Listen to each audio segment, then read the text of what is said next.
Shalom, Shoftim, troisième montée, l'épaule, les mâchoires et l'estomac.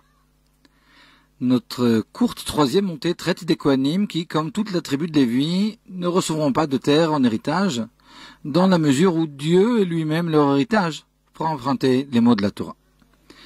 Certains prélèvements sont toutefois destinés aux Kohanim. Notre montée s'attarde notamment sur l'épaule, les mâchoires et l'estomac des bêtes domestiques destinées à la consommation, qui comptent parmi les cadeaux que le shochet devra remettre au Kohen. Le Rambam, dans le Guide des Égarés, explique le symbolisme ici caché. De même que certains prémices doivent être remis au Kohen, ces membres représentent tous trois des prémices, on pourrait dire, spatiales.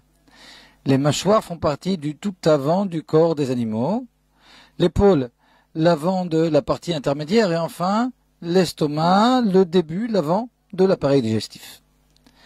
Rashi, lui, choisit l'explication donnée par le Talmud. Les Kohanim héritèrent ces trois cadeaux par le mérite de Pinchas, qui leva l'épaule avec son glaive, frappa la Midianite au niveau de l'estomac et bougea ses mâchoires dans sa prière à Dieu. Dans la mesure où, de façon générale, le peuple dans sa totalité reçut au mont Sinaï le titre de Kohanim, Mamlechet Kohanim, il nous faut quelque peu ressembler à Pinchas. Les membres du corps freinent souvent l'entrain de l'âme au service divin. À l'exemple de Pinchas, on habituera ses membres à effectuer la volonté divine, jusqu'à ce que celle-ci soit tout à fait assimilée par notre être et par nos membres, qui l'appliqueront de façon naturelle.